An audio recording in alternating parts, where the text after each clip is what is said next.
to open up this meeting here by just stating that we're honored to be joined by Kwakwakwalas Jesse Everson here to our Board of Education meeting. He's going to start us off in a good way by welcoming us and acknowledging this beautiful territory that we're on this evening. Over to you, Kwakwakwalas. Walk all the way over here just so everyone can see me. Number two, thank you to Josh for always running a good IT support. Kastelkala, no go am Kwakwakwalas, Garikina, Kawitna says, Puntach, Lakes and Pro, Shashu, Sasika, Agera Kasla, Hepsleys, all playing, no playing, Gashakus, Nidmopsi. Kela Kasla, Boskoya, Garikala, Kawitna says, Puntach. Agera Kasla, oh my goodness, what play. Agera Kasla. Minimum workload. So, hello everyone. My traditional name is Kwakwakwalas. Properly though, Nugwaam is I am, so I am Kwakwakwalas.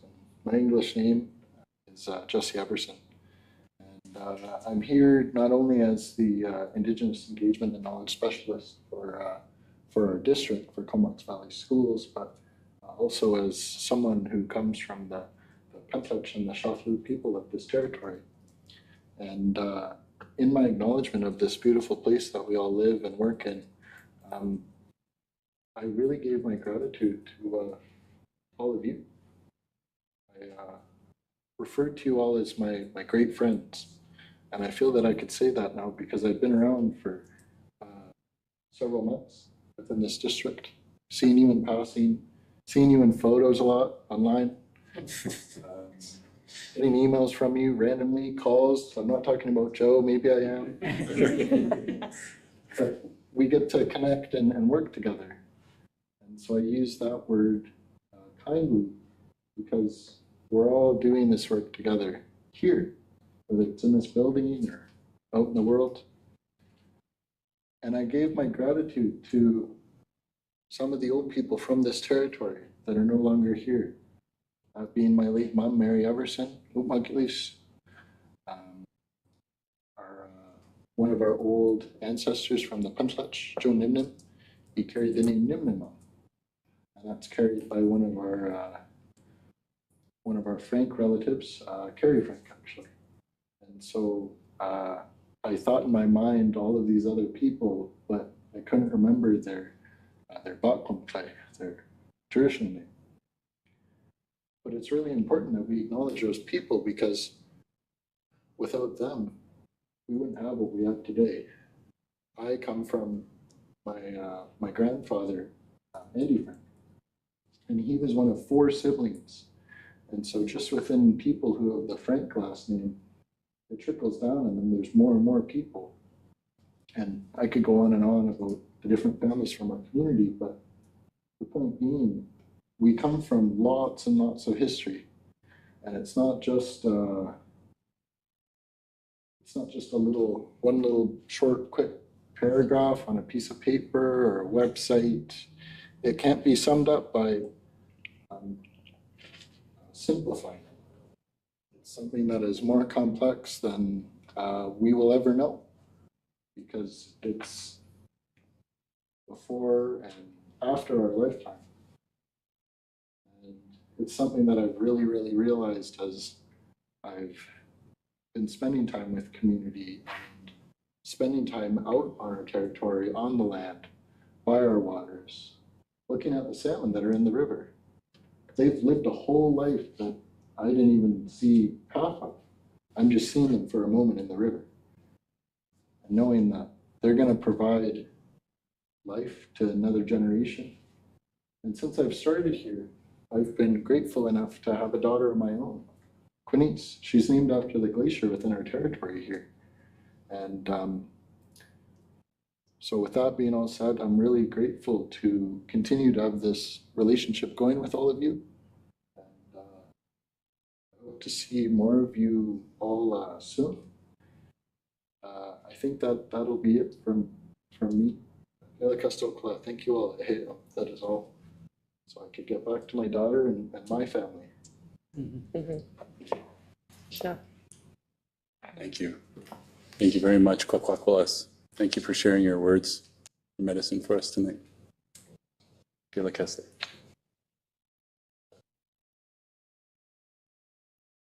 Good evening. In accordance with board policy and the motion of the board that the board passed at its August 26, 2025 meeting, I will preside over the proceedings of this meeting until a chairperson is elected. But first, I would like to begin by acknowledging that we are meeting today on the traditional territories of the Comox First Nation.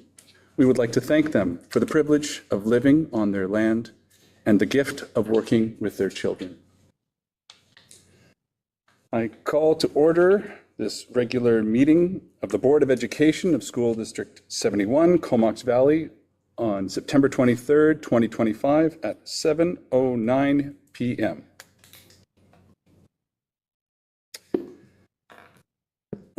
Okay, so the motion to amend agenda order here. Just before proceeding to the adoption of the agenda, the board will need to consider a motion to adjust the order of business so that the board elections will occur as the first item of business following approval of the agenda, and that the audit committee board report be scheduled for 8:30 p.m. with the balance of the agenda adjusted accordingly. Trustee. I'm moving the motion. Thank you very much, Trustee Waite. Motion. Trustee Waite, yeah, and seconded by Trustee Howe. Yep.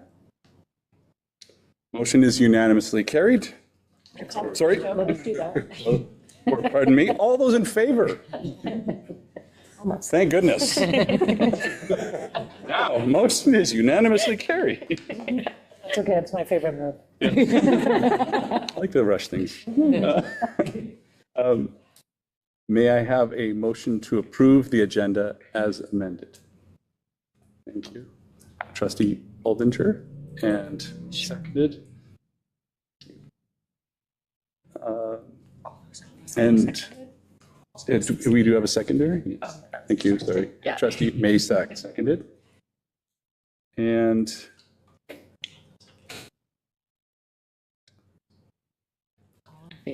all in favor? You're good. Okay, the motion is carried. Thank goodness. The next item of business is the election of the chairperson of the Board of Education. Nominations will be called for chair. If more than one nomination is received, a vote will take place by secret ballot with a clear majority required. Our scrutineers, Sean Lamoureux and Jay Dixon, will tally ballots of the vote and inform me. Just note, Trustee Leslie will text me directly, and the scrutineers will scrutinize my phone. And then after elections, we will then ask for a motion to delete the ballots. Is there Good. a nomination? Oh, thank you, Trustee Aldinger. I nominate our current chair, Michelle Waite. Thank you. Is there a? It doesn't need to be a second. Happy. Doesn't need a second. Okay. So all in favor? This read through.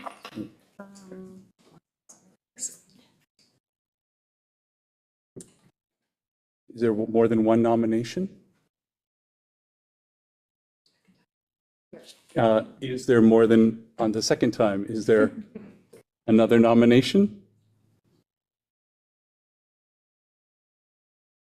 And for a third time, is there another nomination?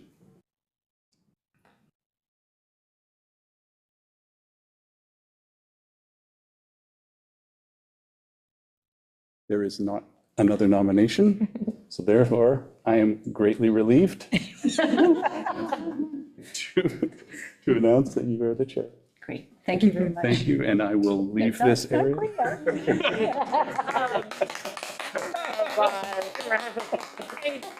Thank you to my nominator, and thank you to the board to put your trust in me for another year.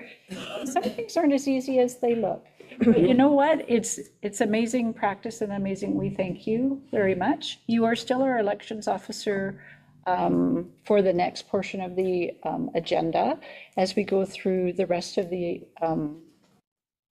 elections, which then I will proceed over. But if there's an election, then I need you and the scrutineers to do the ballots. So you get to stay here until we're done that. It's okay. That's great. Okay, I'm going to steal this to see if this was my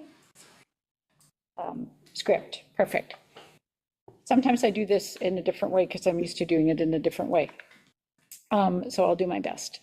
And so we will now have nominations in order as in the agenda package. We're going to do the position of vice chairperson. Then we're going to do the positions for the BCSTA Provincial Council representative and the BCSTA Provincial Council representative alternate. And then we will do the BCPC trustee representative and then the BCPC trustee representative alternate. So that's the order that we're going to do this, the same order as we've done it every other time. I just, for clarity, just wanted to make sure that everybody was ready and there are nominators ready to raise their hand. So I will call for nominations 3 times. And then at the end of that time period, we will move forward depending on what happens next. So I'm opening the floor for nominations for the board vice chairperson for the first time. Are there any nominations? Go ahead, Trustee McConnell-Keen. I'd like to nominate Trustee Sarah Jane Howe. All right. Thank you very much. And I will call for the second time for nominations for the position of board vice chairperson. And for the third and final time, I will call for nominations for the position of board vice chairperson. I declare nominations closed. Vice Chair, how will you accept the nomination? Yep, I'll accept. Thank you very much. Great. I declare you acclaimed in the position of vice chairperson, and congratulations. Great, thank you very much. My best. All right. Next is the BCSTA Provincial Council representative, and I will call for nominations for the first time. Vice Chair Howe? I nominate Trustee McConnell-Keen. Thank you. And for the my second call for nominations for the position of BCSTA Provincial Council representative. And for the third and final call for the position of BCSTA Provincial Council representative. Trustee McConnell-Keen, will you allow your name to stand? I sure will. Thank you. Well, I declare you acclaimed for the position of BCSTA Provincial Council representative. Congratulations. Thank you. All right. Next, I will open nominations for the position of alternate BCSTA Provincial Council representative. So I've opened the floor for the first time. A call. Trustee McConnell-Keen? Yeah, I will nominate Trustee Sarah Jane Howe for that one. All right, thank you. I'm going to open up the floor for the second call for nominations for the alternate BCSTA Provincial Council representative. And I will call for the third and final time for nominations for the position of alternate BCSTA Provincial Council representative. I declare nominations closed. Vice Chair, how will you accept the nomination? Oh, of course, thank you. Great, thank you. Congratulations. Thanks. Thank you. All right, so next is the BCPC trustee representative. And I will call for the first time for nominations for the BCPC trustee representative. Trustee McConnell-Keen? I feel like I've been nominating a lot, but I will nominate Janice Keaton for this role this term. Great, thank you very much. I will call for a second time for nominations for the position of BCPC trustee representative. I make sure I look both ways. And for the third and final time, I will call for nominations for the position of BCPC trustee representative. I declare the nominations closed, and Trustee Caton, will you accept the nomination? I'd be honored to, thank you. Wonderful, congratulations. And our last election for the evening is the alternate BCPC trustee representative, and I open the floor for nominations. Trustee Masak? Trustee, I nominate our chair, Michelle Waite, for the alternate for BCPC trustee representative. Thank you. I will call for a second time for nominations for the BCPC alternate representative. BCPC trustee, yes, the alternate BCPC trustee representative. And for the third and final time, I will call for nominations for the position of alternate BCPC trustee representative. I declare nominations closed. I've never done this before where I've had myself be nominated for something and have to indicate if I'm going to accept or not. But thank you to my nominator. I accept the nomination and the role. Thank you. Congratulations. All right, and then we will, hang on. There's a, To do musical chairs, I think. pardon me? Have to do musical chairs, I think. Yeah, we do. Thank you very much. And there are no ballots to destroy, so we do not need to go through the process of the destruction of ballots. Thank you all very much for that. Thank you, Joe. So Joe has now invited me to take the chair and preside over the remainder of the meeting. Okay, perfect.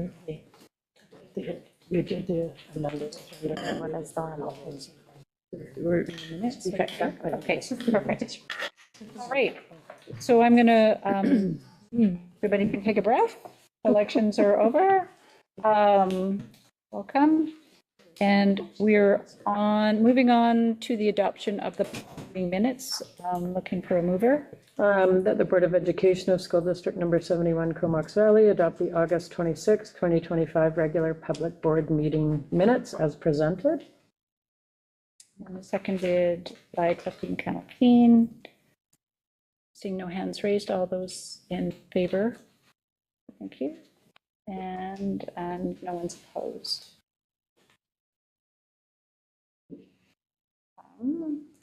Record of in-camera meeting minutes, August 26, 2025, regular in-camera meeting, and September 16th, 2025, closed committee of the whole.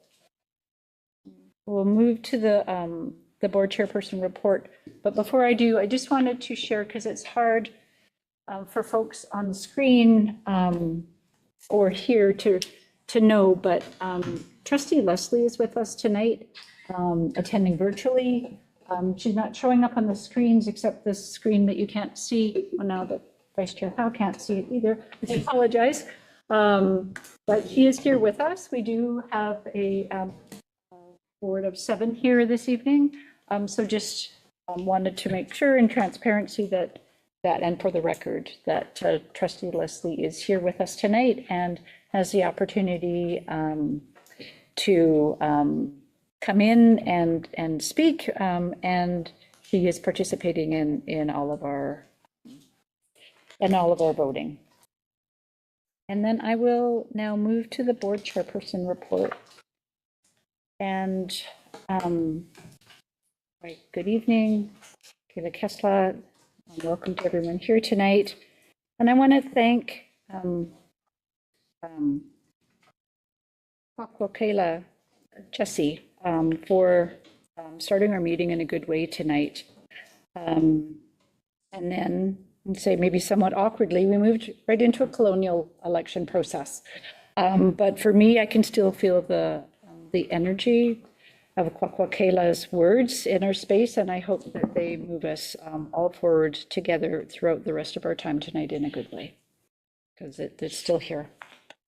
My report is verbal tonight, given that tonight was our annual elections. And next week, we raise our hands high and together for Truth and Reconciliation Week, followed by the National Day for Truth and Reconciliation, a day to reflect and honor the children who never returned home, the survivors of residential school, and the impacts on their families and communities. And I'm gonna ask for everybody that's able to please stand and to take a moment to honor those impacted and reflect on what we can each do individually and collectively to continue to right this atrocity on Indigenous communities and culture led by governments and perpetrated by so many.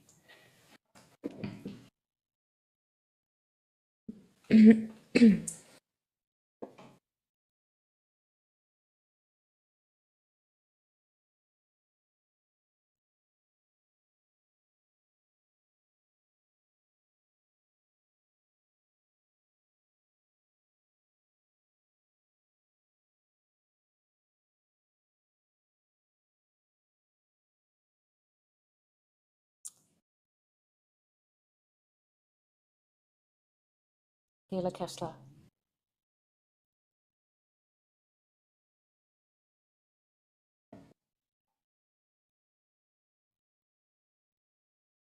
Last week was a time to raise the important topic of consent awareness and engage and educate on an area of societal protocol that I believe is inherently about respect and respecting each other as living beings and as equals.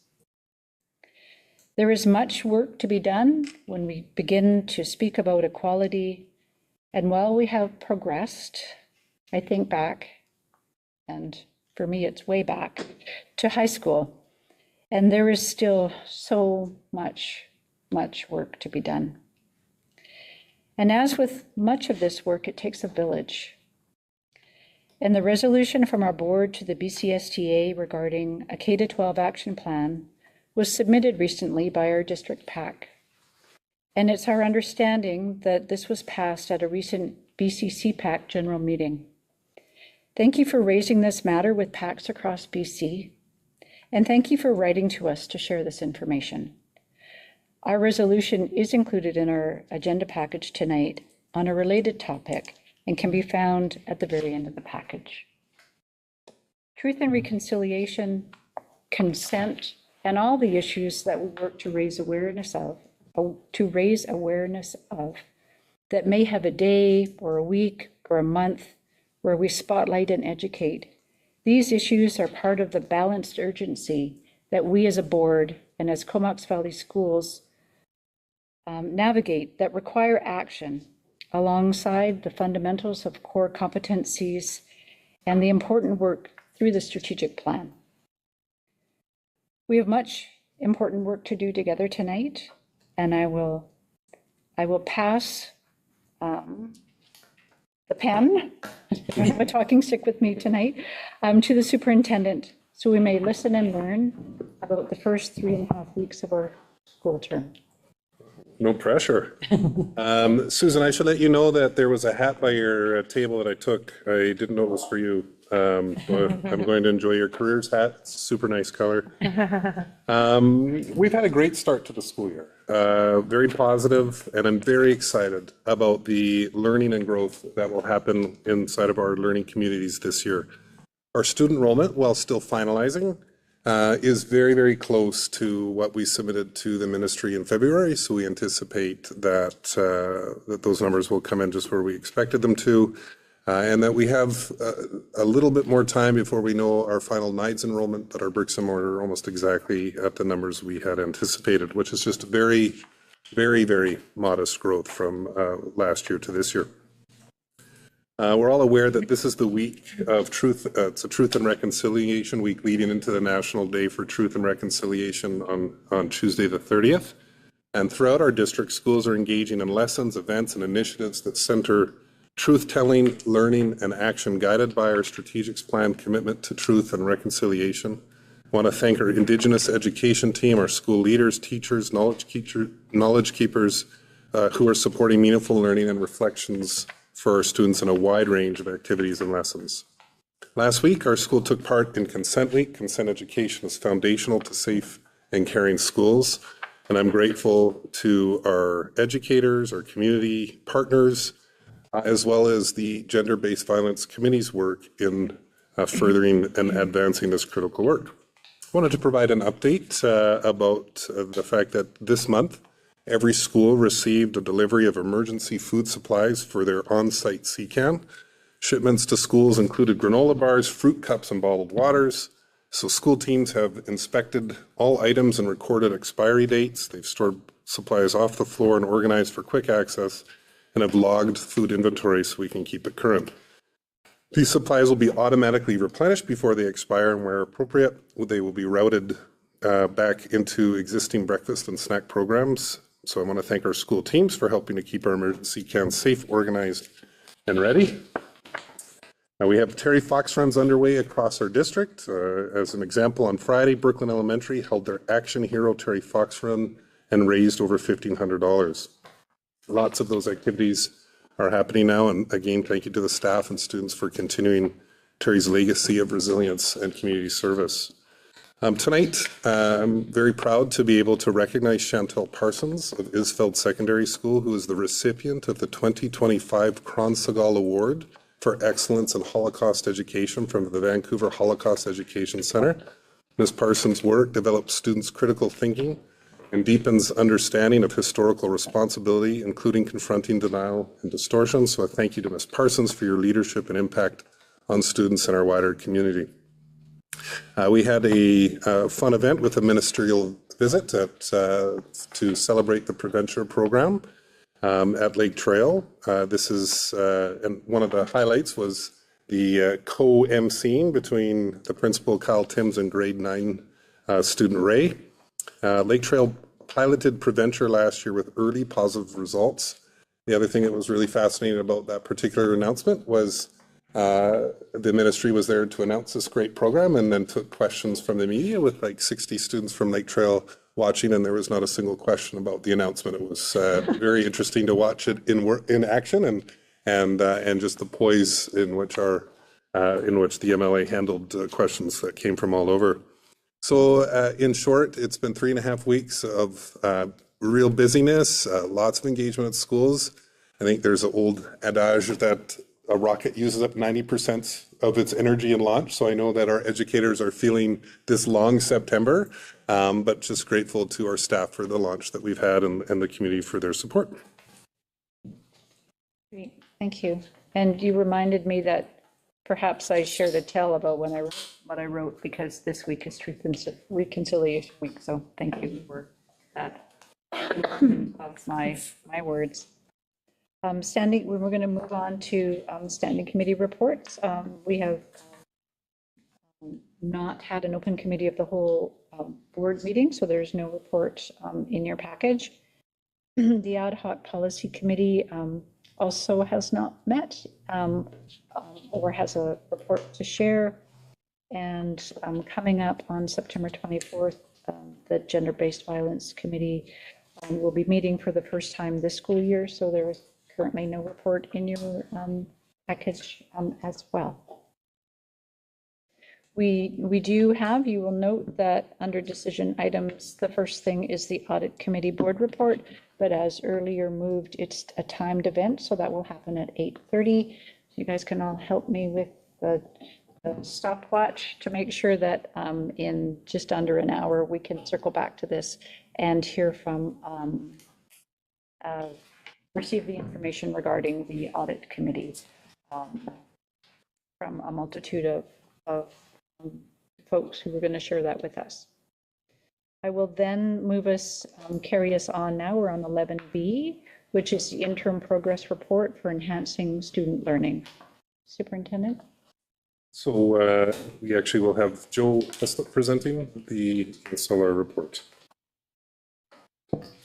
The ESLR report is submitted every year as required by the Enhancing Student Learning Reporting Order. The ESLR reflects our district's commitment to the continuous improvement of outcomes for all students and also specific targeted strategies that address outcome gaps negatively impacting priority populations, including Indigenous students, children in youth and care, and students with diverse learning needs. As of 2025, the report submission process occurs on a 3-year cycle. And you'll recall that our superintendent submitted the full report last year, and this year, the district team was required to submit an interim progress report. So this progress report reflects the key strategies that staff believe target those specific gaps with those priority populations mentioned prior. So within that, and I should also note that this ESLR report, as per Bill 40, was presented to the Indigenous Education Council last week to look through as true consultation and collaboration with local First Nations and Indigenous peoples.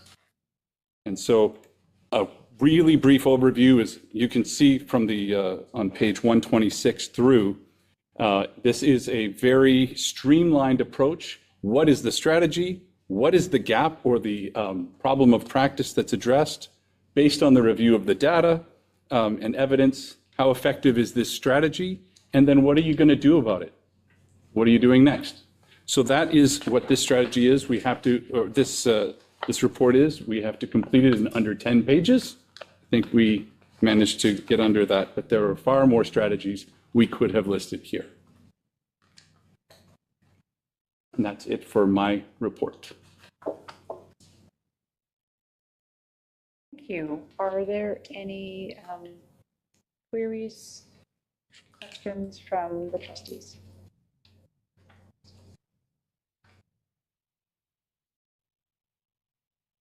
Trustee Aldinger?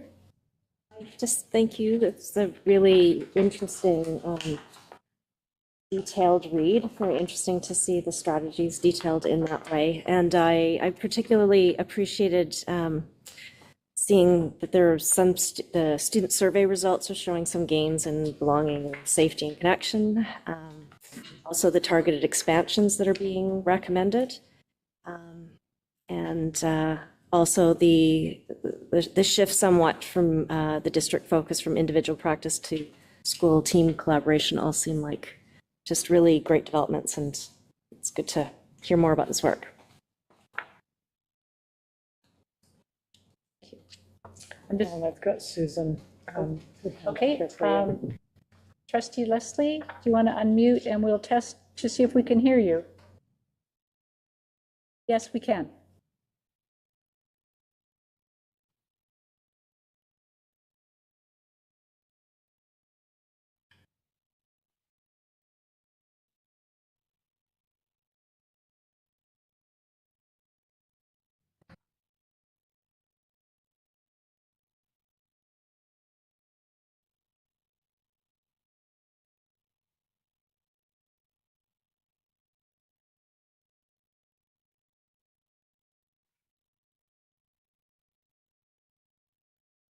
How we're doing now, what the proposed plan is, and then an action plan to ensure that we meet that goal, and how it's all correlated specifically to our strategic plan. So I thought it was very thorough, even though it was an interim report, and I want to commend the senior team for their work.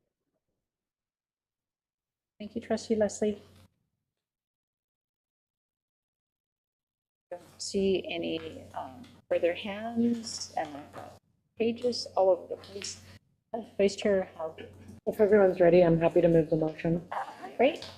that the Board of Education of School District Number 71 Comox Valley received the interim progress report for the Enhancing Student Learning Report and Review of 2024-2025 as presented. It's been moved and seconded by trustee McConnell-Keen.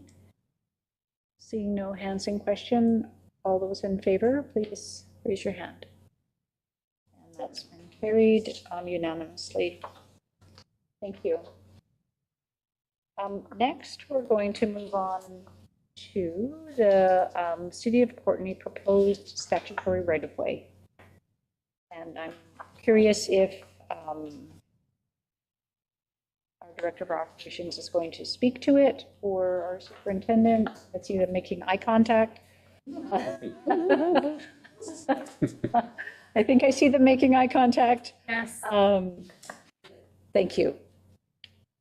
So this is in relation to a request that came from the City of Courtenay for a statutory right-of-way on Lake Trail Community Schools property. And it is to facilitate the safe and active travel path from Arden Elementary to Lake Trail School. So this briefing note just encompasses a little bit of the history and the background of that, as well as the request from the City of Courtenay to have the SRW on school district property. So happy to answer any questions. Thank you. Trustees, do you have any questions regarding this proposed multi-use pathway right-of-way? Okay. Seeing none, thank you very much. We have a series of motions that don't look the same as what was handed out in some people's agenda package. With the first being, I will back myself up a little bit. Did you have a question? No, I was just going to move the motion. Okay, so I saw trustee Maysack, and if you'd like to begin. All right. Number one, motion that the Board of Education of School District Number 71 Comox Valley pass all three readings of the bylaw cited as School District Number 71 Comox Valley Lake Trail Road, Courtenay, BC Multi-Use Path Right-of-Way Bylaw 2025 in one meeting, this date, September 23rd, 2025. Is there a seconder? Trustee Caton, thank you. My memory is that in order for this motion to be effective, it needs to be passed unanimously. So I'm going to see a show of hands. All those in favor? Susan Jeffers, And trustee Leslie has indicated support. So this motion passes unanimously. So we can now proceed to the next and longest motion. Trustee Caton, would you like to read the longest motion? My special reading glasses. Wonderful. This motion. Please proceed. Trustee Caton? Motion. Now therefore be it resolved as a bylaw of the board that the board enter into the right-of-way and grant the right-of-way to the City of Courtenay in the form required by the city, subject to such amendments as the Secretary Treasurer may, in his or her discretion, consider advisable, and register the right-of-way against title to the property in the land office. Be it further resolved as a bylaw of the board that the Secretary Treasurer be and is hereby authorized on behalf of the board to execute and deliver the right-of-way in such form and with such amendments thereto as the Secretary Treasurer may, in his or her discretion, consider advisable. And the Secretary Treasurer be and is hereby authorized on behalf of the board to execute and deliver all related and ancillary documents and all other documents required to complete the granting of the right-of-way to the city on such terms and conditions as the Secretary Treasurer may, in his or her discretion, consider advisable as witnessed by the signature of the Secretary Treasurer. Finally, this bylaw be cited as School District Number 71 Comox Valley Lake Trail Road, Courtenay, BC Multi-Use Pathway Right-of-Way Bylaw 2025. Read a first time this 23rd day of September 2025. Is there a seconder to that long motion? Trustee Aldinger, thank you. Is there any discussion on the motion? Seeing no hands raised. All those in favor? That's carried unanimously. Thank you. And for the third motion, I have a trustee, vice chairperson Howe. I was just saying second. And the second time. That's the third. Sorry? We're in this one, aren't we? Second time. Either way, go ahead. Correct. So sorry, we've just finished this one? Yep, And then now we're going to be doing this one? that's correct. Read it for a second time. Okay, thank All you. right. Did I say it first time? So third. A third The time? condensed version. Excellent. That's okay. I'm sorry, I meant the third motion on our page. Yes, number Thank you. 3, Thank you second so much. time. Here we go. Okay.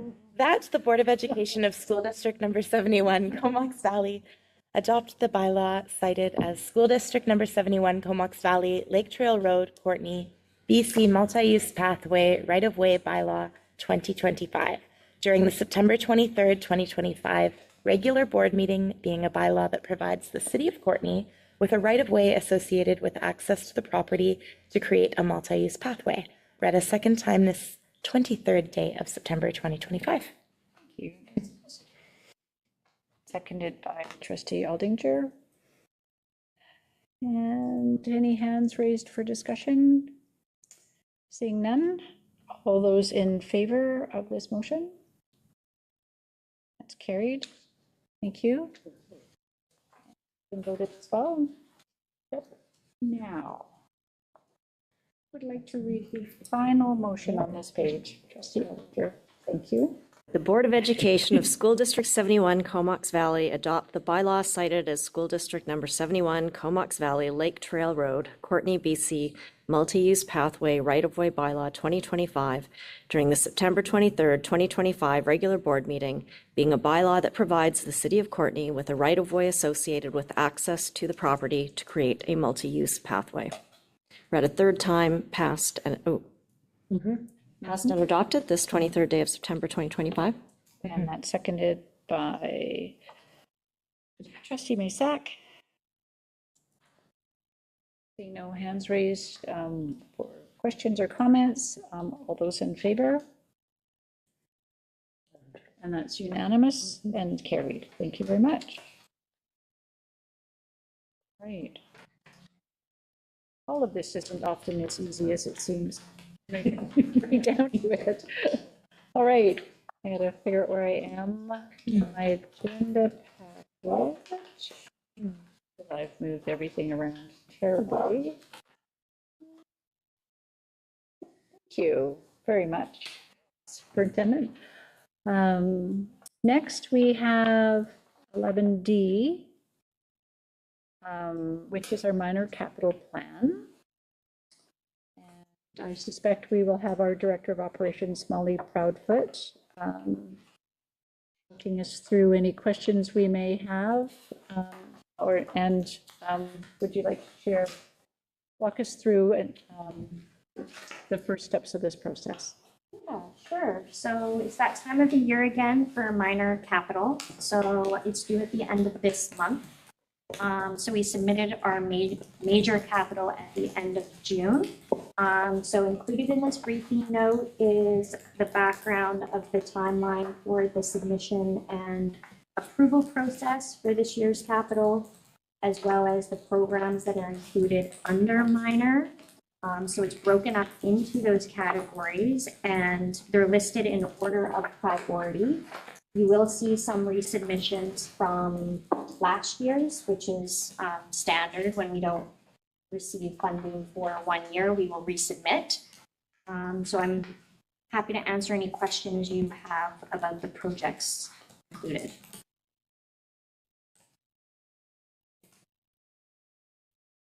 Trustees to see if they have their hands raised. Any queries?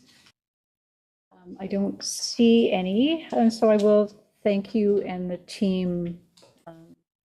Sometimes this work is a little bit about a crystal ball, and it's doing many things that are done that people don't see that keep our schools safe and prolong their lifespan for us. So thank you. And I'll look for a mover of the motion. Go ahead. Thank you. That the Board of Education of School District Number 71 Comox Valley approve the 2026-2027 minor capital plan as presented. Vice Chair, Chairperson Howe. All those in favor? Down, and Susan's voted. Thank you. That motion's been carried and none opposed. Next on our agenda tonight, under information items and learning services, is the Career Education Program SCAN. I see several folks on the list, but I only see one present, I believe. I'm wondering if Associate Superintendent Jay Dixon would like to Absolutely. present on behalf of the team for the Career Education Program SCAN. Just have a few words to say. In your package, you'll find a briefing note that our team worked quite hard on. We've been working on it since late spring. And you'll also see another document that is kind of the Coles notes. It's our team put together the next steps, and that shows you a summary that's pulled directly from the report, the scan of where our pathway is moving forward, and also a copy of the scan itself. Really want to acknowledge the commitment of the past and current team of the career program. Our learners are rarely fortunate for the many opportunities that we have available to us. Really, our work over the next year and over the past 6 months has just really been to refine, grow, and keep current to the ever-changing workforce. And just want to introduce Dawn and Tammy, who are on that list, right behind me here, who also brought some gifts for everybody. One of our goals moving forward is to really improve our communication about what is happening, how we're supporting our youth across the valley, and just make sure our parents, our staff, everybody is aware. So hopefully that gift will help us spread the word of the wonderful work that's been done. And I'm just going to, I know this is not a presentation, but I'm going to steal 2 minutes and give Dawn and Tammy the floor. I'm Tammy Williamson, and so one of the pieces that I'm going to talk about is the communication plan. It's point 1 in the summary that I believe you guys all have. So communication was something that we really talked about throughout last year and this year, and into our 4 weeks of, I guess we're not 4 weeks, but 3.5 weeks into the school year. A few things that we've already ticked off is just creating a careers corner in the newsletters for PVP and for students and parents to go home, so they can all get that information, working with Craig to make sure that that all goes out. We've already presented to all the grade 11s in the school district to make sure that they're on board with all things dual credit. We have made videos with students showcasing some of the things that they've done in the program in the past or are currently doing. Those will be on our Instagram page, which is also something we started as part of our communication plan. We handed out also our communication plan, right? And on there is a few QR codes to some of our videos and our websites. The Instagram came later, so it didn't quite make it to this page, but everybody on their table should have a little QR code on a separate piece of paper, so you can follow that and see what we're doing throughout the year. We also created informational videos for staff to be presented at staff meetings, just to show them how to navigate our website and find all of the programs, because that was one of the things we've heard from teachers is what exactly is happening in the careers program. Point 4 of that summary is tied to our communication plan. Something that was requested was clear roles and responsibilities. So we created 3, one for careers teachers, a district lead teacher, and our program workers at all the schools. So that is clear and concise for everybody as they move through the year. And then beyond communication plan and making sure roles and responsibilities are set across the board, we wanted to ensure we have growing opportunities for our learners.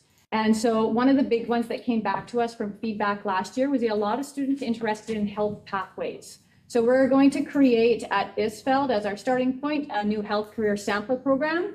And you will probably see us again with requests to approve a new BA course that has been written by ministry funds, also bring into the district. We have We had a really big demand and call from elementary schools, PVPs, and teachers for the grade 7 triad-trade. That was something where we weren't able to do it last year because of Skilled Trades BC. This year, we are working with administrators who we have talked to. We have requested time with all the admin at the elementaries to see how we can bring it back and potentially weave in our high school feeder schools so that get a little experience at the high school while also experiencing some different career pathways to spark interest. We also have a big demand for our grade 9-10 population. How are they getting jobs? A lot are struggling to find jobs. So we're offering certifications. We have a wide variety. We have certified people in our district. So we set those up with students and our high schools know how to book those. As well, this year new, we have Superhost and Barista. We have a lot of students interested in going into coffee shops. So we're going to offer barista training so that they can build their resumes. Next, trades programs. We're bringing back professional cook. So we have a lot of students keen and interested in expanding their trades. So one that we get to add is professional cook back to the offerings. And then lastly, with the growing Comox Valley, a lot of students are curious about business, engineering, entrepreneurship, health pathways also mentioned. We have collaborative events. We're going to do them with the city, so using the Chamber of Commerce. We're using North Island College. Last year, we ran our first one with trades, and we called it an expo. We had over 30 community employers present. We did it at North Island College in Campbell River because that's where our students go for trades, most of them. We had over 30 employers show up. Our students, we bussed our students up there, and they got presentations from all the instructors at the college on how to enter their programs. They got to talk to community members. This year, we're going to expand it, so we're going to do engineering, business, health, and again, trades. So that's a real quick snapshot and pitch of lots of the work being done that directly aligns with the career scan that you have in your file. Thank you.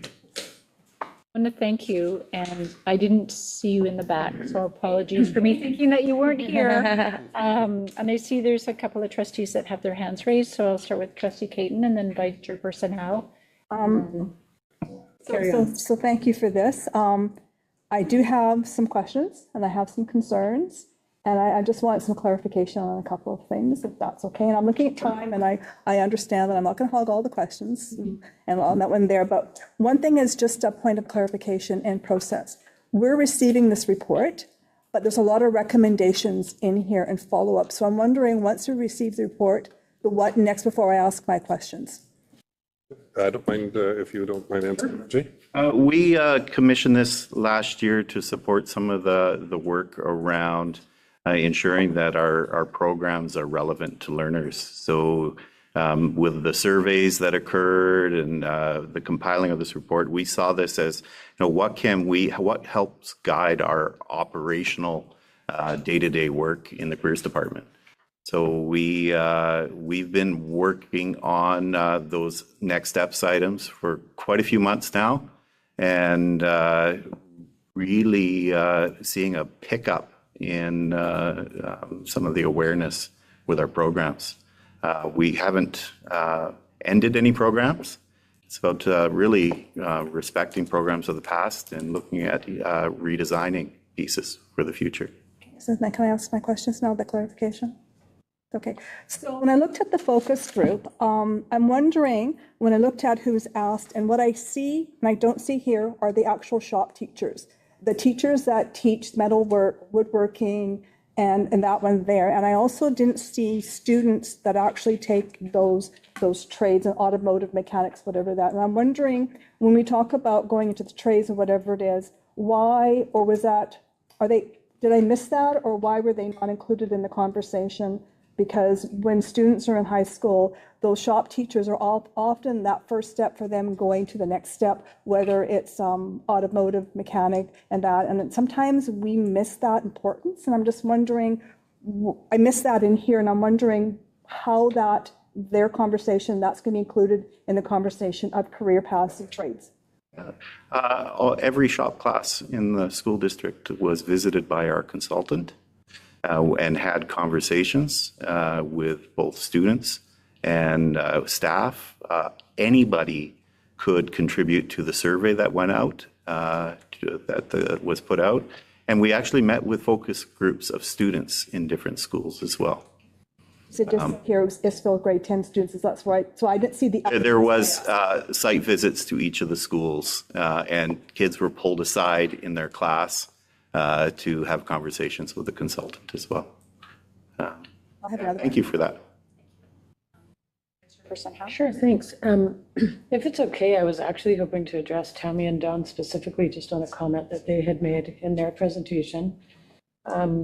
First, I just wanted to applaud you on some of the focus that I see the district going in. I have a little bit of an HR background, and I've been doing a lot of research and like reading a lot of articles about just AI and how it's affecting the workplace. And you guys are focusing on career paths that's not going to touch. So I just applaud you in those efforts. And great presentation. I really appreciated the material that you brought us. You had mentioned some certifications, some newer ones that you had. Are previous certifications that are offered in the district, like are examples of that, like first aid or food safe or? Yeah, we offer WMIS, forklift. Okay. Food safe, first aid.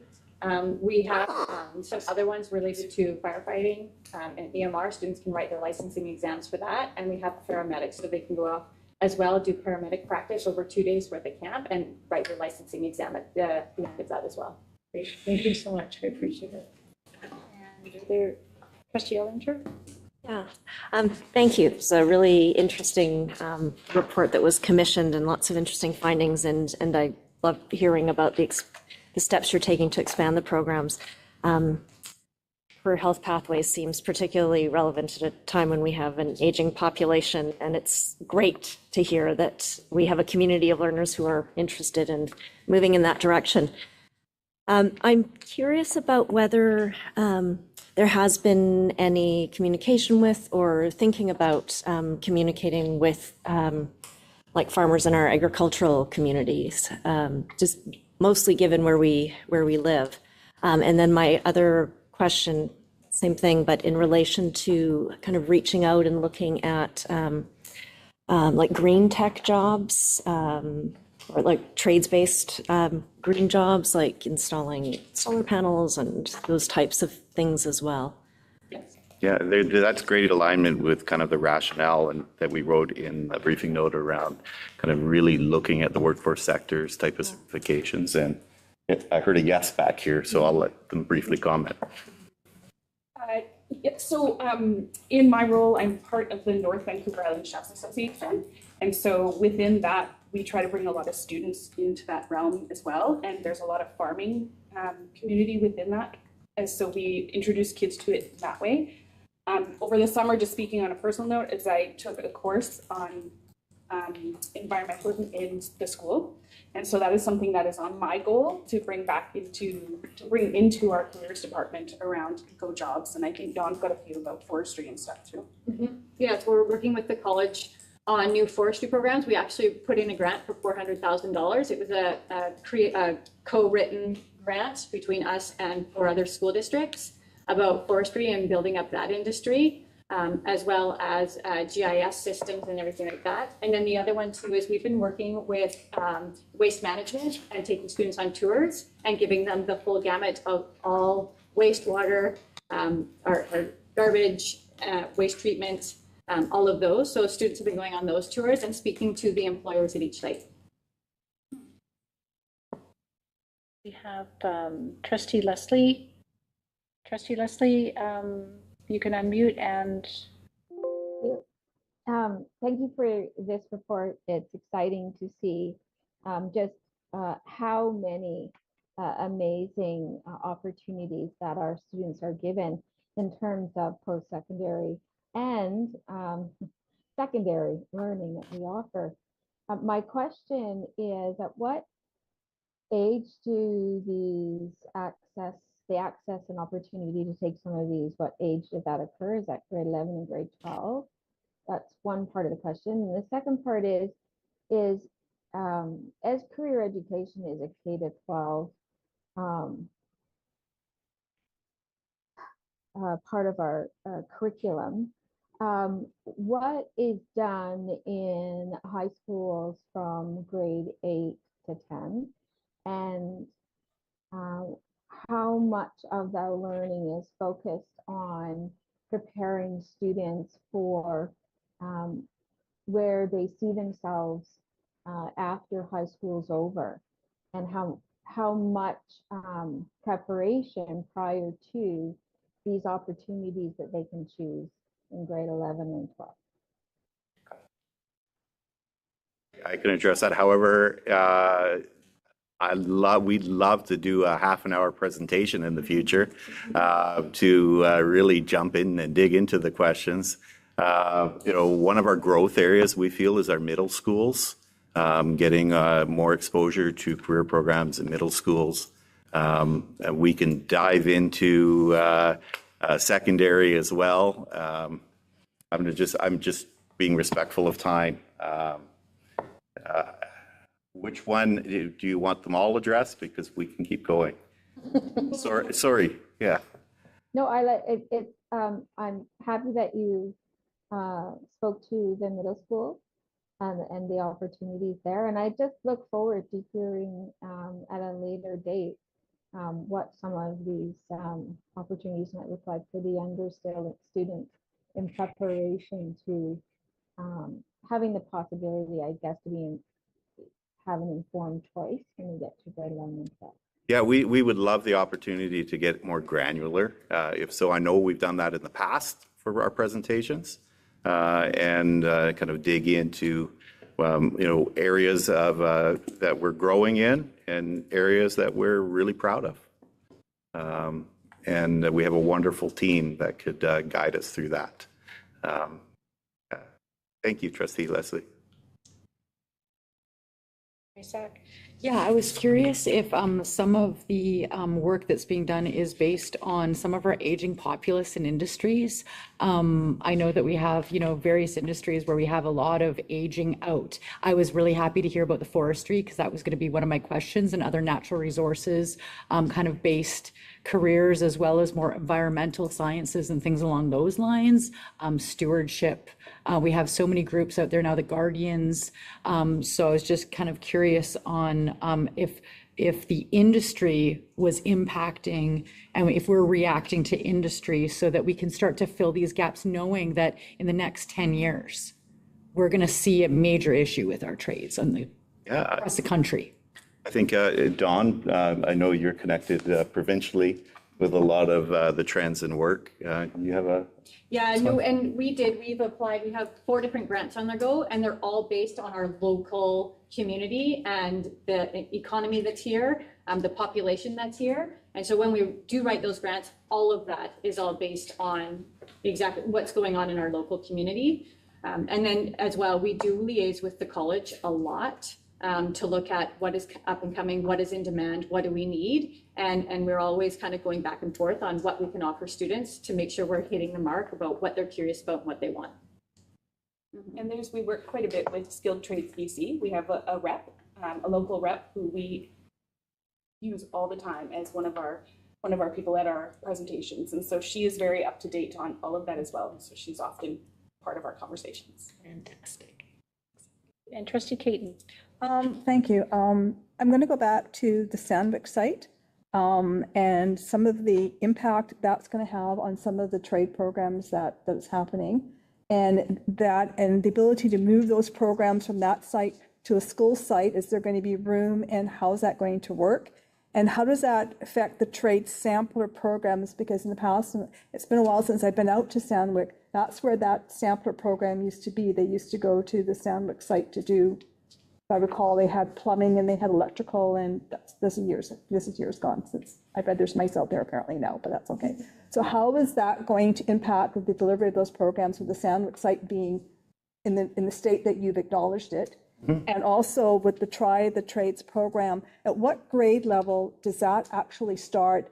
And we looked at having it an earlier grade, because the earlier you get students interested in a certain trade, by the time they get to 11 and 12, some of those trades do need a math, a science, and a physics. I remember when my kids were going to a trade, he needed physics to do carpentry.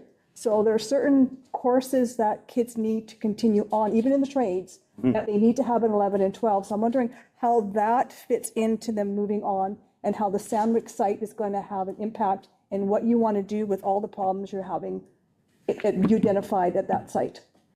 Well, I'd like to invite you, if appropriate, to come on a tour of the Sandwich site to see what it looks like now. And I'd like to thank maintenance and operations for already addressing many of the concerns. It is a very cleaned up site at this point.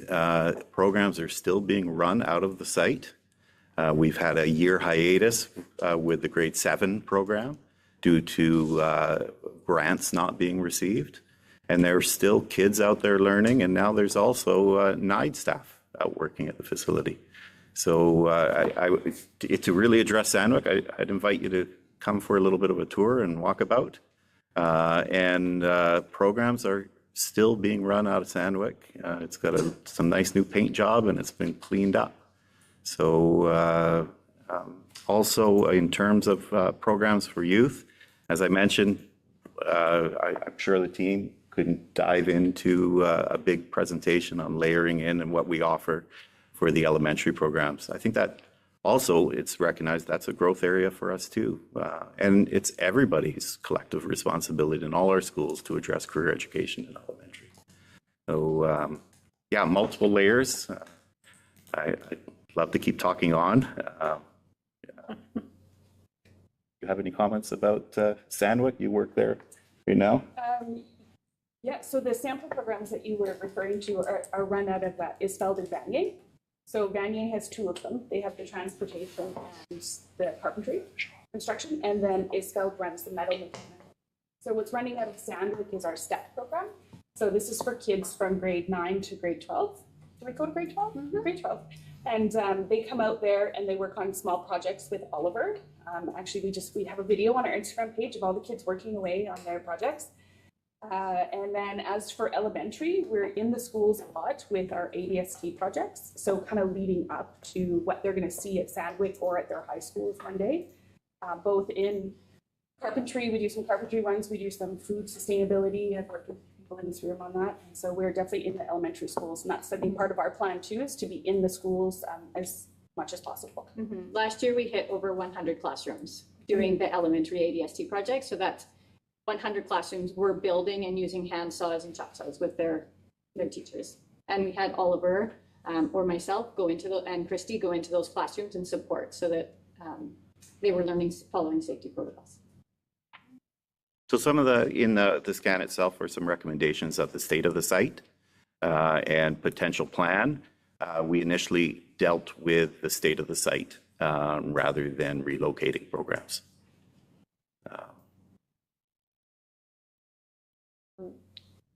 I will thank you for the offer for the tour. We could coordinate that so that there are not 7 ad hoc trustee tours, so that if there is one opportunity or we can find a time that works for as many as possible. It's a beautiful hangar there, and if you wouldn't want to disrupt 7 times for curiosity. And I see 2 hands up, and Trustee McConnell-Keen, you haven't had the opportunity to speak yet to this, so I'll go to you first. And then I'll go to Vice Chairperson Howe, but I see them conspiring. I think we're conspiring to move this motion. We're in support. All right, okay. Yeah, no. So go ahead. But I appreciate it. Go Pierce. Thank you, though, for all the questions. Yeah. Shows that Thank you so much, Jen. we appreciate you being interested. I'm going to move that the Board of Education of School District Number 71, Comox Valley, receive the Career Education Program Scan Briefing Note and 2025 Career Education Program Scan dated March 11th, 2025 as presented. And seconded by Vice Chairperson Howe. And seeing no further hands raised, all those in favor? And that's carried unanimously, so none are opposed. All right, I think we are now on to our executive compensation disclosure report, if I've followed my agenda correctly. And wondering, I understand that our Assistant Secretary Treasurer isn't here tonight. Is there anyone to speak to I'll this? speak to the executive compensation disclosure report. It is expected to be submitted annually.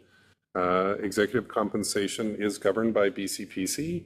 So the salaries that are there are within the range that BCPC has for these positions. The information is pages 187 to 194. And if there's any questions, I'm happy to address them. Great. I'm looking to see if any trustee has their Vice Chairperson House. I just saw that you didn't see anything, so I'm happy to move the motion if you'd like. Great. That the Board of Education of School District Number 71, Comox Valley, receive the Executive Compensation Disclosure Report as presented.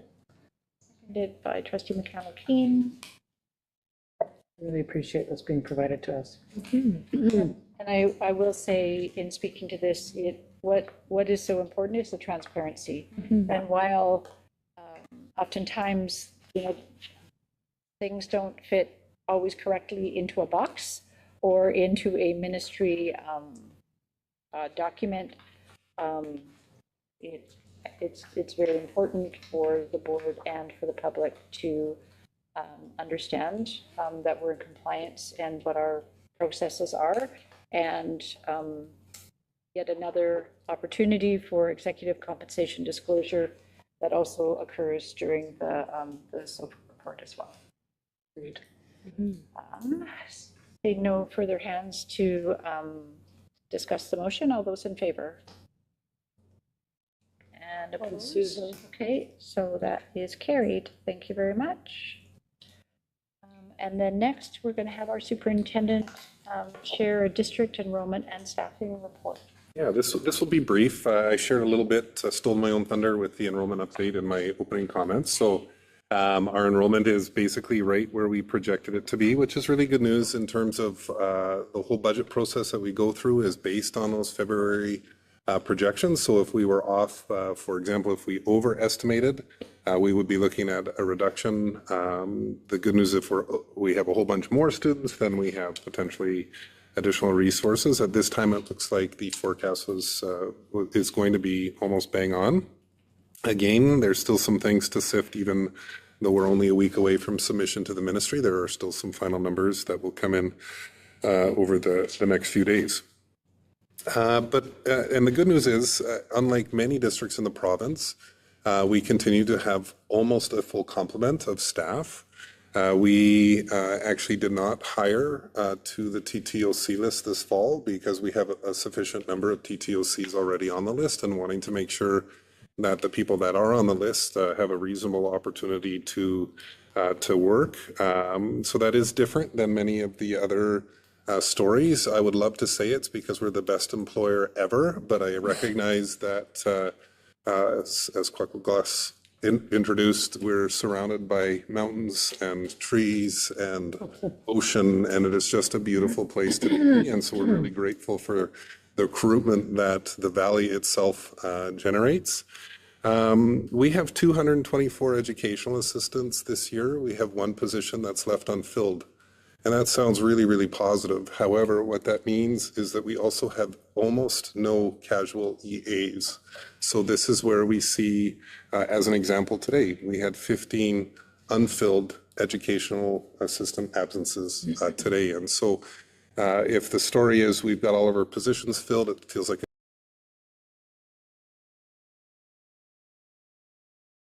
so when we have illness, which is inevitable, other leaves, we have very, very limited capacity, so we're working to that end.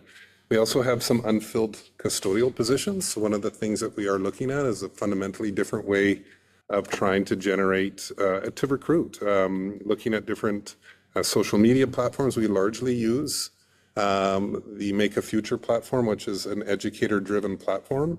And I think for positions like custodial, we'll be well served to be looking at different ways of attracting or different ways of marketing the positions. They are really positive positions that are a really good opportunity. We just need to make sure that people have access to those. And when I say we have mostly filled, we are short a couple of key positions in our district. We are short 2 school psychologists this year. We're short currently 3 ISWs, 1 CST, and 1 careers teacher. So there are some specific specialty areas that we are still working to recruit to. And so overall, I don't have, last year we had 1,917 employees. I will be able to provide the number of employees next month, and I would assume we're a little bit higher this year. And recognizing that we're fortunate to live where we do, and that we still have some key pieces that we're hoping to be able to report back positively have been filled for next month. Thank you. Thank you for Vice Chairperson Howe for stepping in while I left the chair for a moment. Trustee Caton, you had your hand raised. Yes, I did. So thank you for the update. And our district, I always say, as in other districts, we're doing fairly well. My question is, NIDES Navigate seems to always keep us in the black with the enrolling numbers that we continue to have year over year. This year, are we projected to be even with that, or are we seeing the number of students increase in the NIDES Navigate, and how is that impacting our district numbers? Because I know that for the last 2 years, that's where our biggest growth has been within that online school, and how is that comparison this year compared to last? Yeah, so the last few years, every September, we've had a projection, and a NIDES has come in higher than projected. We are a little more, I think, intentional about trying to right size that, to ensure that we had staffing in place even before the students came. We don't have those final numbers. NIDES is a really, not mercurial, but it's just a very busy enrollment time right now, and it's slightly different than the 1701 schedule that Bricks and Mortar has. So we don't have final numbers yet for NIDES, but I believe that based on the last few years, that it's very likely they'll be right at projection. When we look at some of the decisions around NIDES, we're certainly staffing it based on what we anticipate their enrollment would be. And one of the complexities of, in fact, a number of NIDES positions will actually be posted saying dependent on enrollment, because there's so much unknowns with that. So NIDES is, it's looking positive, but it would be too early for me to be definitive on numbers. Thanks for the update. Any other trustees have a question or comment regarding the superintendent's district enrollment and staffing report? All right, thank you. We are moving into board business and just being mindful of the time. But I think we will move to the notice of motion by Trustee Holdinger. Thank you, Chair. So this is notice of a motion to approve a follow-up letter to the Minister of Education and Childcare as a continuation of our advocacy for the development of a gender-based violence action plan for K-12 education.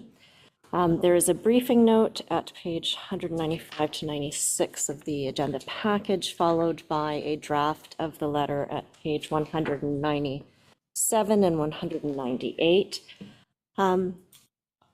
Our board is very familiar with the considerable efforts that we have taken to date to address gender-based violence, including 2 motions brought to the BCSTA, as well as the running of the district-based gender-based violence committee.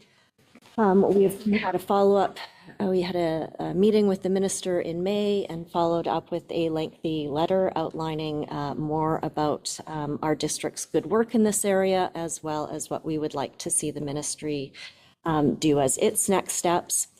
The reason I've brought this letter before the board is in part because we haven't received a response back from the ministry, and also because there was a fairly significant development in the province of British Columbia, a report that was released in June following a full year deep dive by an independent reviewer into the province's legal system's treatment of intimate partner violence and sexual violence. And that report, among its many, well, its recommendations were divided into 2 parts, one which looked at systemic changes and one which looked at legal system-based changes. But the systemic changes essentially we're around the idea that too many of our systems operate in silos, and including a critique of ministries operating in silos. And one of the recommendations around prevention was that the learning has to happen not only in the legal system, but also in our educational system. It's Just sharing. Notice of motion first. Oh, sorry. I think we have to be mindful of how much preamble there is before the motion. To Would you like to make a motion? Sure, no, can make the motion. And being mindful that we have 7 minutes before our audit. So, and I apologize for interrupting. We haven't had a lot of experience this past term with notice of motion. So my curiosity is, is it your intent to move the motion to waive the requirement for notice of motion? I just want to clarify. Yep, sure. Okay, great, thank you. So that the Board of Education of School District Number 71, Comox Valley, waive the requirement for notice of motion and consider the motion regarding a follow-up letter to the Minister of Education and Childcare regarding advocacy for gender-based violence action plan for K-12 education at this meeting. So the motion's been moved and seconded, recognizing we have 6 minutes for discussion and debate. I was asking if you were wanting to move this motion. So you indicated yes. I would actually say that we can't hear this motion in its entirety in 6 minutes. So what I'm suggesting is I'm going to back us up a little bit and say, yes, sometimes this looks easier than it is. So I asked you if you wanted to move the motion and you said yes, at which point I will say after we have the audit report timed agenda item at 8:30, we will circle back to this and go through the process, just because we can't be in the middle of a motion when we're doing something else and then need to make other motions. So I just wanted to, you're seeking clarification? I am. I'm wondering if we should move the motion that she had just made, if we want to vote on that portion of the notice, or and we can wait for the rest, or we want to wait on the vote for the notice of motion. No. So in order to have this motion on the floor, the trustees get the opportunity to discuss whether or not they want to waive the motion. Yeah. And we don't have any idea how long that might take. No trustees might have wanted to speak. 7 trustees may have wanted to speak. So in order to provide the time allotment to either debate or not debate this motion, which needs to be, can't remember if it needs to be unanimous. I have to think about that for a minute. I think it does need to be unanimous. Then I just don't want to fumble it. So, which feels like I'm fumbling it, but I'm just trying to pause it so that we do it right procedurally, so that it doesn't come back round. And the motion's on the floor right now, so what do we do? I wasn't receiving the motion. So I asked Shannon if she wanted to, and she started, and I've stopped the motion. I've stopped the motion so that we can start the motion after the audit report. Because we can't be in the middle of this motion. And rewind. So my question was, and it wasn't clear enough, is are you wanting to proceed with the motion? And Shannon said yes and started reading it. So at that point, I needed to interrupt. Okay. My apologies. So we have a timed event in 3 minutes. We have 9. Started. I think there's, this is wrong. It's stuck. So 5 minutes, we can start. I don't know, it's a special moment. It's 8:27. There they are. Because if we take a 2-minute break, it won't be 2 minutes. Yeah. I apologize. It was stuck at 8:21 and I was going, what's the deal? It's Okay, now at that's fine. 8:27. Yeah. We're fine.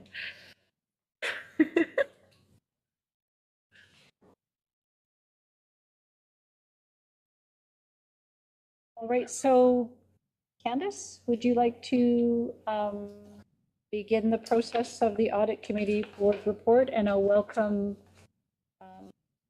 Lenora Lee from KPMG. And you probably will as well, Candace, but please go ahead.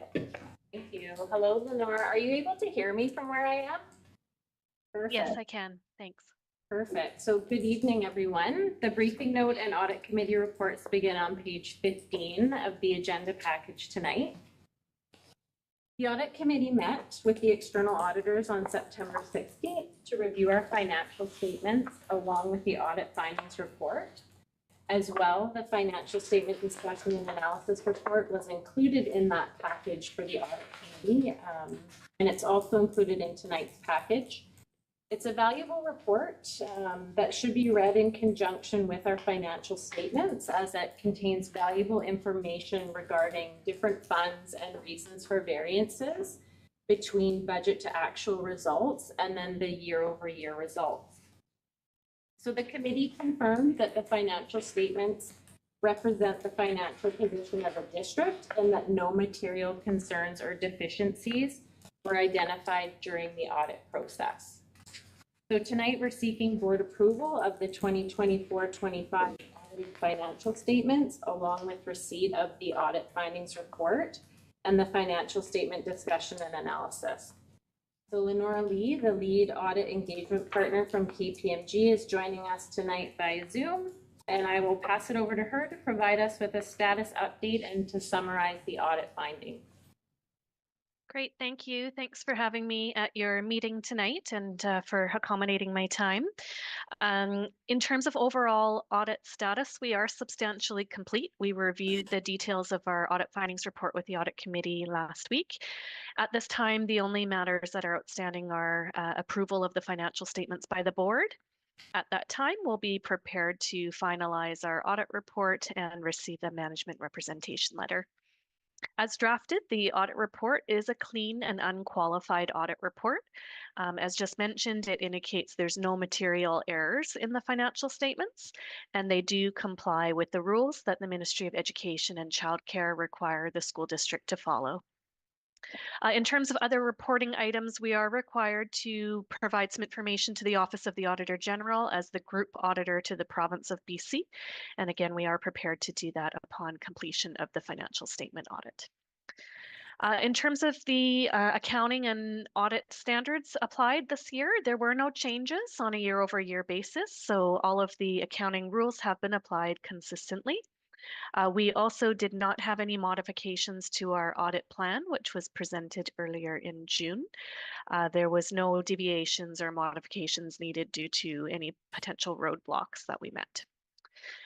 We applied a materiality level of 4 million in our audit, and that resulted in a posting threshold or error tolerance threshold of 200,000. In the audit findings report, you'll see some areas of focus where we spend the majority of our time as part of the audit process. That includes areas such as capital assets, revenue, expenses, accounts payable, and payroll. In each of these areas, we perform procedures such as agreeing the transactions to supporting documents, so invoices and payments to third parties. We also obtain confirmations from third parties. So for example, with the Ministry of Education, we receive directly from the ministry the amounts that they have in their records as to how much has been paid to the district. And we compare that to the financial statements in both total value as well as by fund. So if it's been presented appropriately in operating, special purpose, or capital. For salaries and benefits, we perform procedures such as comparison to budget.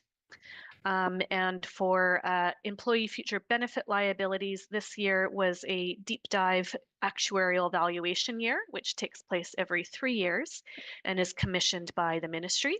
So we also reviewed the report obtained directly from the actuary. Overall, the findings were very clean as part of the audit process. There was no unexpected items that were noted. There's 2 uncorrected audit differences, which are consistent with previous years and overall not material to the financial statements. The first relates to a benefit surplus or prepayment that has been made on certain pooled benefit plans. This is only available to apply against future premium payments, and the value at the end of the year increased by about $300,000 this year. There's also a presentation difference that we noted, and this is more a technicality in public sector accounting standards, which requires that the original budget be presented on the face of the statement of operations. Consistent with probably 90% of the school districts in the province, SD 71 has presented the amended budget on the face of the statements because it includes the actual enrollment information, which is more useful from a budget to actual comparison perspective. The original budget is presented in the notes to the financial statement, so all of the information is available for review. Lastly, we are required to comment on any internal control observations. We have not noted any significant or material control deficiencies as part of our work. We've provided follow-up comments on 2 observations from previous years. One relates to financial oversight and training at the school level, and we've noted the school district has made progress during the course of the current year, and we have closed this observation and consider it to be concluded. The second relates to monitoring of asset retirement obligations.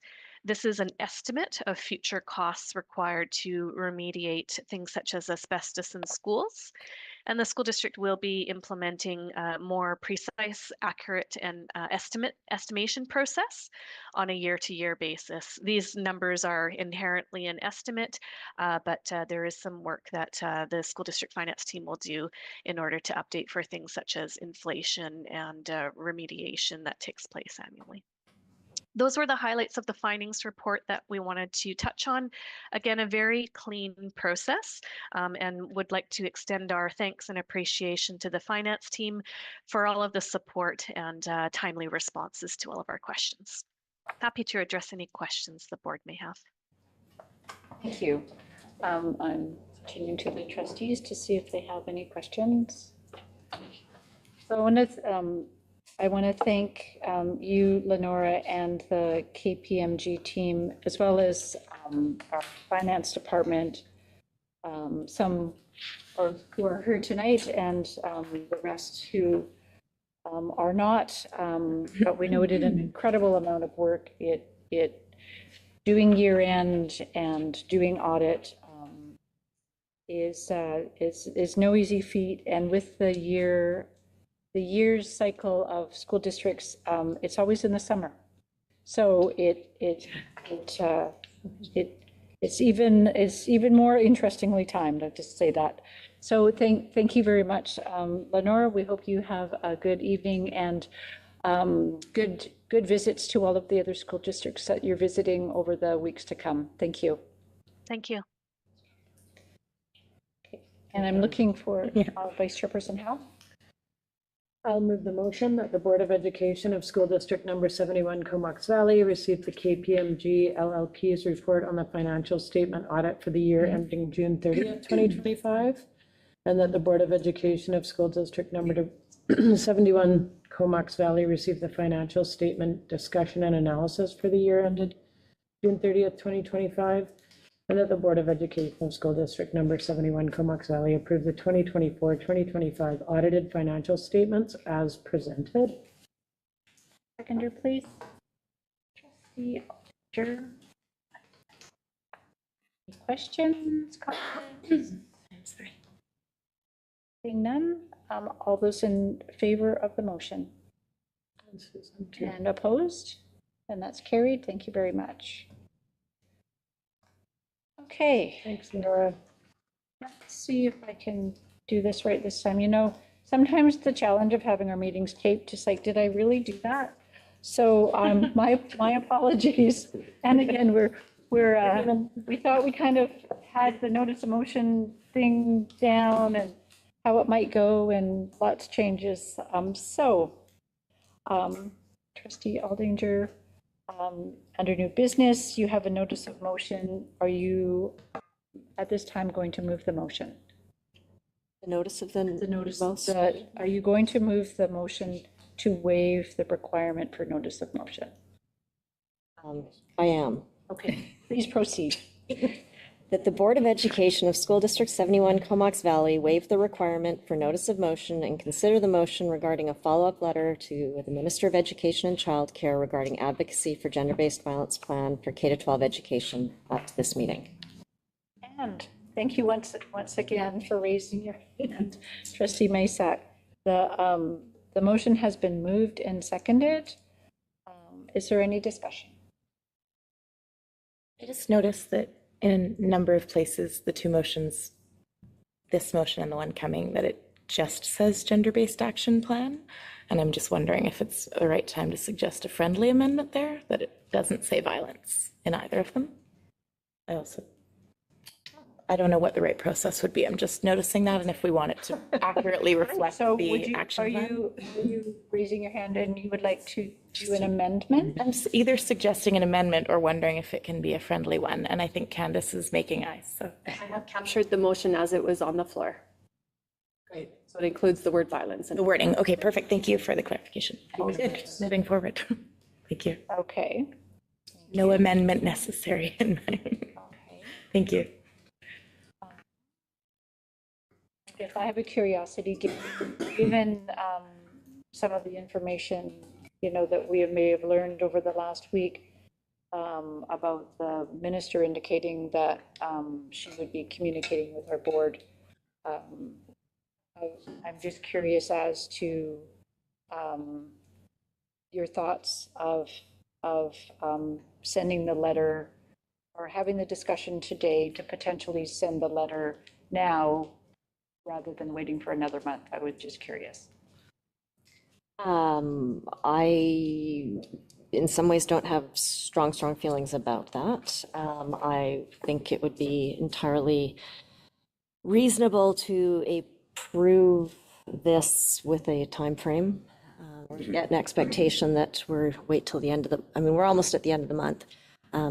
Part of doing this was not to delay another full month. I think ideally a letter would be sent sometime between the end of September and the end of October, not waiting till the end of October and sending it in November if we haven't received something by then. Chairperson Howe and then Trustee Caton. Yeah, I was just going to see if it makes sense to just kind of get through the business end of it, and then the dates can be as appropriate afterwards, so that we're not back here again at another meeting for the same purpose. Does that make sense? Everyone's agreeable to that?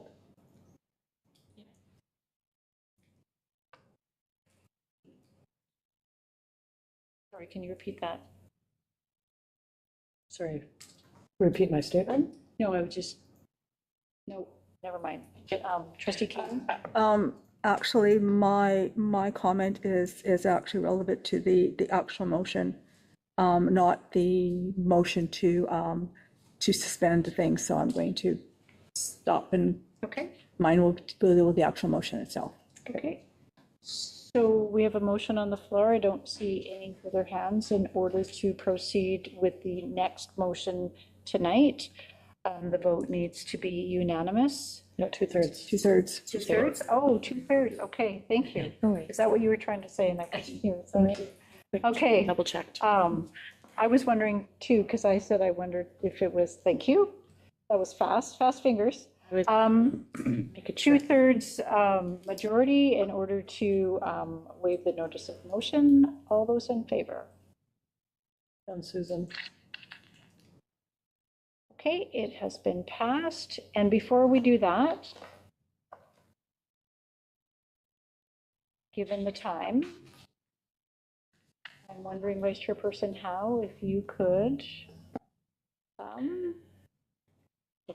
make this motion. That the Board of Education of School District Number 71 Comox Valley extend our meeting by up to 30 minutes. Seconded. Thank you. And all those in favor? And that's carried. Susan. Thank you. All right. We thought we were going to have extra time. They should never think that. And so now there is a motion. We can now, I'm looking for a trustee to move the next motion. That the Board of Education of School District 71 Comox Valley approve and send the attached draft letter to the Ministry of Education and Childcare as a continuation of its advocacy for the development of a gender-based violence action plan for K-12 education. Seconded. Trustee Eldinger. And discussion. So does Niver want to speak to it first, or can I? Oh, does Niver want to speak to it first before I add my 2 cents? Not sure. Nice check. Is there anything else that you wanted to add? So, as the mover of the Yeah, motion, no, I feel like I've pretty much addressed what I need to address, yeah. thank For you now. for procedurally moving us in the right direction. Good. It takes a village. So while I agree a follow-up letter is great, I really think that we need to do something other than a follow-up letter. Most letters over my many years of advocacy, and you talk to BCSDA, go to the minister, sits on her desk and really does have any action follow-up. Although we would like to think it does, the reality is it's obviously we haven't heard anything back. I'm wondering if we might want to consider a formal invitation to the minister to come to our district, meet with the committee, meet with our students, and have a conversation and have that dialogue, because I think that the letters haven't worked. We had that Zoom call with her and we kind of got that brush off. Let's be honest, it was kind of not in her agenda. It's not part of her mandate letter. If we want to have some action, we really need to step up the game and go there and do a formal, that's just my thoughts on it. So I agree the letter is fine, but I think we're going to have the same response we've had in the past.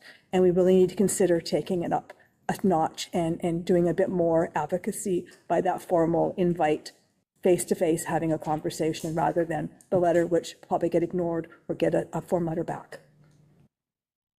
That's my thought. Vice Chairperson Howe? I guess just any additional comments to that, if people are going to want to discuss that, is the letter that's here in our board package is a draft. So if it wanted to be reflective of something else, this would be the time to have that conversation. And then Shannon, Trustee Eldinger could of course amend a letter, but I wonder if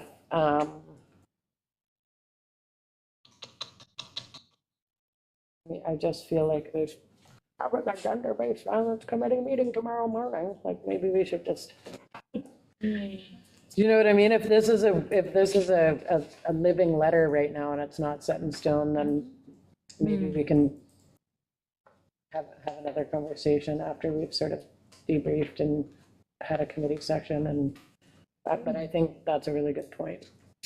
But if we already have plans to see her Majesty or whatever you, her minister, sorry, my bad. You know what I mean? You do. Should I follow up to my point? So my understanding is your committee is having a meeting tomorrow, and this is the draft letter that you hope the board could pass.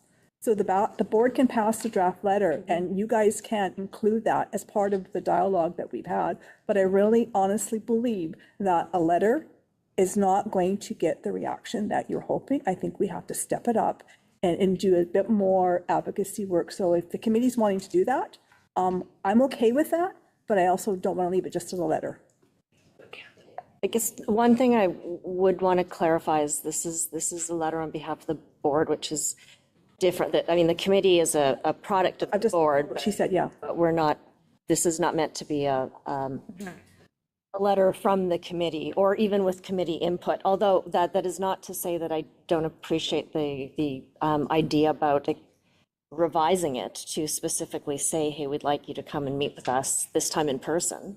I mean, I'll leave it up to you guys, but I think that, and I'm out of order and I apologize, but I'm also conscious of the time. I think that we really need to step it up and include, come meet and have a conversation, and whatever that works in, I will leave it up to you guys to decide, but I think it's really important that we just don't do the letter. The letter's not going to get the response that we want. Susan, or sorry, trustee Leslie, and I think I have trustee McConnell-Keen. Sure. Yeah.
Trustee McConnell-Keen. Well, yeah, no, I say we absolutely. I'm grateful that it says draft. I think that allows us some flexibility to, with which to, add to before it goes forward. And by all means, grateful that this being action today doesn't lose any time. That we, can get to safety hopefully as quickly as we can, how we go forward. But I'm in full support of us getting it. So I'm going to get the village to help me, because I think in order for the minutes to reflect what I'm hearing happen is that the motion would be amended to include, just let me finish, the motion would need to be amended to have the attached draft letter include an invitation to the minister. In the content of the letter, I know it's still a letter, but that it would include that, or do we believe that there would be equal weight in the letter and a separate invitation? So that's my curiosity, is that how do we turn this into the inclusion of an invitation? And can we just do that? So do we need to amend the motion to include the invitation, or can we just have noted in the minutes that we're going to extend the invitation to the minister as well as send a letter? So that's just my question. Procedural wide, you don't need a motion. It's a draft letter, and we're just including some changes to the draft letter. And I think it needs to be included in the letter because we want her to come here on this specific issue and have the conversation. And a separate invitation, it'll be her agenda. I'd rather it be what we want. So I think my preference is we don't need the motion. We've had the conversation. We're talking about draft. We include it, but I think it needs the same letter with the invitation attached to it. So she's coming here to have that conversation, not something on her agenda. That'd be my preference. But I'm 1 of 7, so. If that's the will of the board to extend the invitation within this letter, then one option would be a friendly amendment to simply include the reference to this attached draft letter as revised to include an invitation to the Ministry of Education and Childcare, and then the rest. So yes, I think we can easily put those two together. I just don't, do we need to amend it? Can't we, it's a draft letter, you know, it just. Whatever you want into it. And it's not gonna be a formal invitation with dates and blah, blah, blah, because we're not there yet. So it's literally just it's a draft letter. Can we not just do what we decide to do and just pass the motion? Yes and no, because it says attached draft letter. So we would be. Yeah, draft though is the No, key word. but it's That's what I'm trying to unpack. But I'm stuck on attached. You're stuck on draft, so. Okay, so I'm going to make, So then just, I'm going to, the motion's on the floor I'm going right to now, amend the let's motion. to include an invitation to the Ministry of Education and Childcare be included in the letter. And is there a trustee that would like to second that? Okay. Hang on, got an amended motion. So now we have to do. Vote on the amendment only. No, and that's fine, now we have to. And we had this, who seconded the motion? The original motion, okay. No, the original, no. Yeah, you had seconded the original motion? No, I did the amendment. Seconded. No, Shannon did. Shannon did. Yeah, so SJ did the motion, Shannon seconded. In So there's draft been a letter. motion, there has been an amendment that's been moved and seconded. All of those in favor of the amendment, please raise your hand. Sure. Opposed? I'm not opposed. Okay. All of those if there's no discussion on the amended motion, all of those in favor of the motion as amended. All right, that's carried. Thank you very much. There's a lot of new things tonight we haven't done for a while. All right. And now we are at 8:54, and we are at public question period to the board. And I know that some of the folks that were here in person have left. And I just want to share that we're hoping that in future, for the members of the public that are here in person and for the members who are sending in questions online, that they will in future, not this meeting, that they will identify themselves and if they're representing a body of people or one of our partner groups, so that if we have the amazing opportunity to have members of the public here that we might not know, that they have the opportunity to introduce themselves, so that everybody in the room knows who they are, and that for the video, who doesn't, I believe, capture the members of public that speak, that we will have record of who was asking questions for future board meetings, not for this board meeting. So I'm going to turn and look to see if we have nobody online has asked us a question. All right. And so now it's 8:55, and I will turn to the public that's here tonight to see if any of the public may have a question that pertains to the agenda that we've covered tonight. Please go ahead. I will identify myself. Okay. I'm willing to do that. Sean Holland from the Comox District Teachers Association. My question is in regards to what was presented in the package on the careers and the program that's moving forward. One of the ideas that was presented in the package is how there's an interlock between post-secondary training, university, and the trades. But I didn't see anything in terms of the direction the school board is moving, or that this program is moving to recognize that, or that any of the programs may be just really addressing that, besides maybe the health science program that's starting at Isfeld. I'm just wondering if there's any plans to actually examine that interlock further. I'm going to turn to the superintendent to Thank see you. if Through he the can answer that chair, question. Jay, if you have an answer tonight, and if not, then we may have to get back to you with that, Sean. So not to put you on the spot. Yeah, I can brief answer. I know my colleagues who have snuck home to their families would go on and on. I think core is building the relationship with the colleges and our networks with the colleges to really address what are those needs and future ready needs, and how do we build that connection so that our district and the colleges are recognizing how we can support each other. So that is still some work to be done moving forward.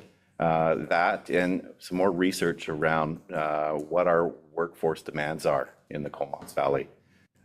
Some of that information is recently in a draft, the Comox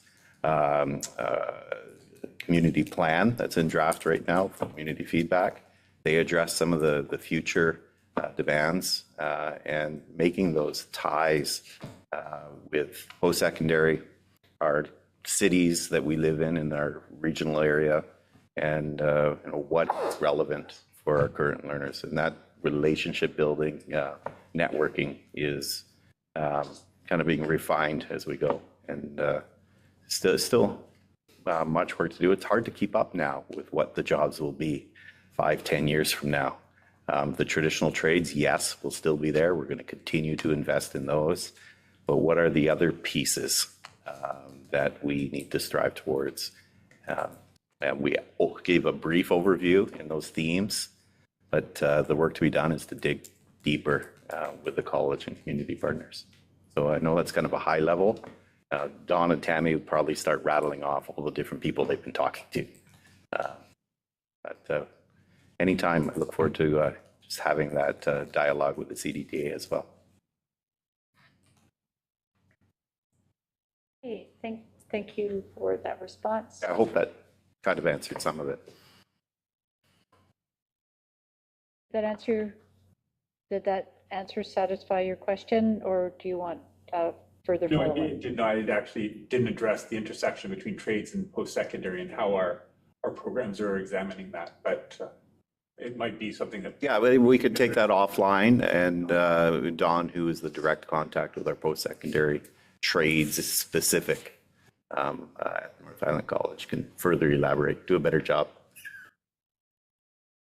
I'm just looking to the public to see if there's any other questions from the public tonight addressing any items on our agenda. None? It looked like there might have been. So, okay. Right, just checking. All right. Before we adjourn the meeting, I just want to once again probably better thank our temporary acting secretary treasurer for starting our meeting off in such a good way and running the first part of the elections. And I'm going to thank everybody tonight for their grace in working together to walk through our September regular public board meeting package and get us done like pretty much on time. And looking for a trustee to move adjournment. Trustee Caton, seconded by Trustee McConnell-Keane. All those in favor? That's carried. The meeting is Night, adjourned Susan. at 9 p.m.